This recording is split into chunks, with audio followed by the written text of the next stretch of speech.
যেহেতু বাংলাদেশ টি-20 বিশ্বকাপ খেলতে যাবে না, এই সিদ্ধান্ত এই মুহূর্তে কনফার্মই বিশ্বকাপে আর যাওয়া হচ্ছে না। তো আইসিসিকে সেটা তারা জানিয়ে দিয়েছে এবং আইসিসি এটাকে কিভাবে মূল্যায়ন করে সেটা এখন বিষয়। তবে আজকে আমি যে আলাপটা করতে চাই সেটা হচ্ছে যে আইসিসিতে যদি এই ইভেন্টটা আমরা খেলতে না যাই তাহলে কি বাংলাদেশের ক্রিকেট ধ্বংস হয়ে যাবে? দেখেন, শব্দটা হচ্ছে ধ্বংস হয়ে যাওয়া, শেষ হয়ে যাওয়া বা খারাপ অবস্থা হয়ে যাওয়া, অনেকগুলো টার্মস আমরা ইউজ করতে পারি। বাট আমরা আজকে যেটা নিয়ে আলাপ করবো সেটা হচ্ছে ধ্বংস হয়ে যাবে কিনা। প্রথম উত্তর হচ্ছে যে ধ্বংস হয়ে যাবে না। কিন্তু আইসিসির ইতিহাসে টোটাল ইভেন্ট বয়কট করার নজির কিন্তু আর নেই। বাংলাদেশে এই প্রথম কোনো টোটাল ইভেন্ট বয়কট করলো। দেখেন, আমি কয়েকটা উদাহরণ দিই। 1996 সালে অস্ট্রেলিয়া যখন শ্রীলঙ্কাতে খেলতে অস্বীকৃতি জানায় নিরাপত্তাজনিত কারণে, তখন কিন্তু তাদের ম্যাচটা ওয়াকওভার দেওয়া হয় এবং তাদেরকে পয়েন্ট দিয়ে দেওয়া হয় শ্রীলঙ্কাকে। শ্রীলঙ্কা পরে চ্যাম্পিয়নও হয়। এবং মজার ব্যাপারটা হচ্ছে যে এই ঘটনায় আইসিসি নিরাপত্তাজনিত ইস্যুটাই ক্লারিফিকেশনে পেয়েছিল এবং তারা এই জন্য অস্ট্রেলিয়াকে কোনো শাস্তি দেয় নাই। 1996 সালে ওয়েস্ট ইন্ডিজ শ্রীলঙ্কাতে যেতে অস্বীকৃতি জানায় কারণ তারা নিরাপত্তাজনিত ইস্যু মনে করেছিল এবং এই ম্যাচটাও তাদেরকে ওয়াকওভার দেওয়া হয়। শ্রীলঙ্কা পরে চ্যাম্পিয়ন হয়, কিন্তু এর জন্য ওয়েস্ট ইন্ডিজকে কোনো শাস্তি দেওয়া হয় নাই। 2003 সালে জিম্বাবুয়েতে খেলতে অস্বীকৃতি জানায় ইংল্যান্ড, কারণ মানবাধিকার এবং রাজনৈতিক পরিস্থিতি তখন জিম্বাবুয়ের সাথে একটা টানাপোড়েন চলছিল ইংল্যান্ডের। জিম্বাবুয়ে ওয়াকওভার পায়, কিন্তু মজার ব্যাপারটা হচ্ছে যে এই ঘটনায়ও ইংল্যান্ডকে কোনো শাস্তি দেওয়া হয় নাই। কেনিয়ার নাইরোবিতে খেলতে অস্বীকৃতি জানায় নিউজিল্যান্ড 2003 সালে, সেটাতেও ওয়াকওভার পায়। কেনিয়া সেমিফাইনাল পর্যন্ত যায়, কিন্তু এই ঘটনার পরেও নিউজিল্যান্ডকে কোনো শাস্তি দেওয়া হয় নাই। এবং দক্ষিণ আফ্রিকার কিছু ইতিহাস তো আছে, সেগুলো অবশ্যই রাজনৈতিক। কিন্তু আমি যতগুলো ঘটনা বললাম, এতগুলো ঘটনাতে সবগুলোতেই রাজনৈতিকভাবেই আইসিসি দেখছে এবং এটাতে কোনো পানিশমেন্ট দেওয়া হয় নাই। তো বাংলাদেশের ক্ষেত্রে কেন এটা রাজনৈতিক বা অন্যভাবে দেখা হবে, কেন এটা নিরাপত্তা ঝুঁকি হিসাবে দেখা হবে না? আইসিসির কাছে এই প্রশ্নটা এখন আমরা তুলতেই পারি, কেন আমাদের এটাকে নিরাপত্তা ঝুঁকি হিসাবে দেখা হবে না? দেখেন, প্রথমত হচ্ছে মুস্তাফিজকে যদি আপনি নিরাপত্তা দিতে না পারেন, আইসিসি যদি এটা ক্লারিফিকেশন না দেয়, বিসিসিআই যদি এটা ক্লারিফিকেশন না দেয়, তাহলে তো আমি আমার টোটাল টিমকে পাঠানোর জন্য অবশ্যই নিরাপত্তা ঝুঁকিটা বিবেচনা করব।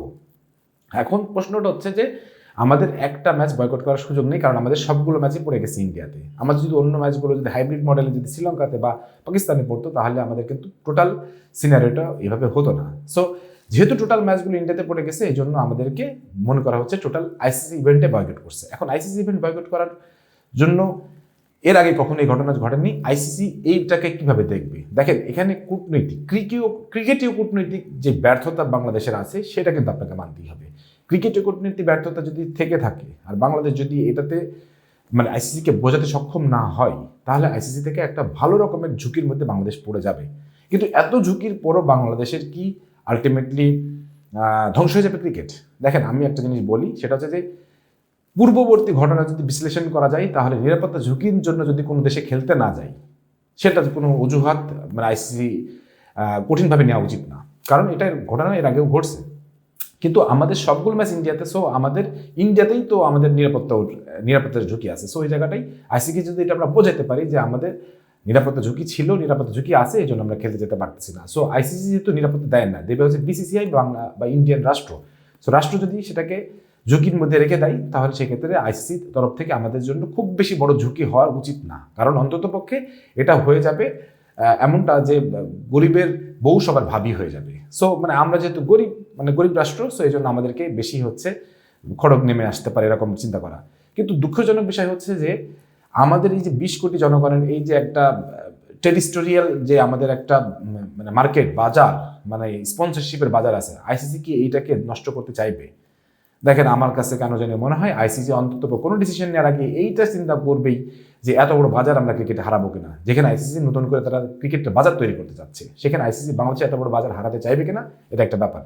এখন আমার মনে হয় আর কোনো সময় নেই যে নতুন করে আইসিসি কিছু ভাববে। বাট বাংলাদেশ যদি খেলতে নাও যায়, আইসিসি আমার কাছে মনে হয় না খুব কঠোর কোনো ডিসিশনে যেতে পারবে, এটা আমার বিশ্বাস। কারণ ক্রিকেটীয় কূটনীতি এবং আদার্স যেসব পরিস্থিতি থাকবে, সেগুলোতে আইসিসি এত দূর যেতে পারবে বলে আমার মনে হয় না। এবং এই জায়গাটাই আইসিসির পূর্ববর্তী ইতিহাসগুলো টেনে নিয়ে আসা যখন হবে, তখন এই নিরাপত্তাজনিত ইস্যুটাকে আপনি কখনোই হারাই যেতে পারবেন না, এবং বাংলাদেশ সরকার সেটা নিয়ে অবশ্যই ফাইট করবে, এটা আমার বিশ্বাস।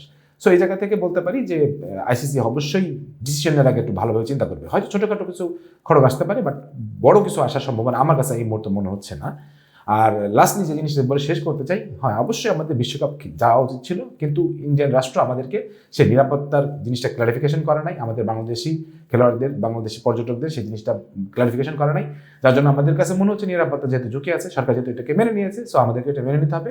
আর এর পরবর্তীতেই আইসিসি আমাদের কি করবে না করবে সেটা চেয়েও আমাদের যেটার জন্য চিন্তা করতে হবে সেটা হচ্ছে যে আমাদেরকে এই মোক্ষম জবাবটা মাঠেই দিতে হবে।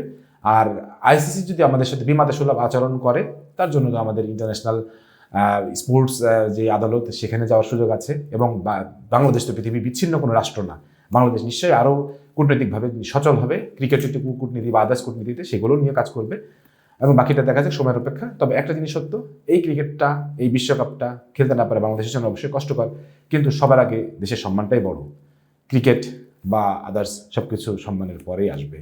এ ব্যাপারে আপনার যদি মতামত থাকে সেটা অবশ্যই কমেন্ট সেকশনে জানিয়ে দিতে পারেন। সব ভালো থাকেন, সুস্থ থাকেন, আল্লাহ হাফেজ।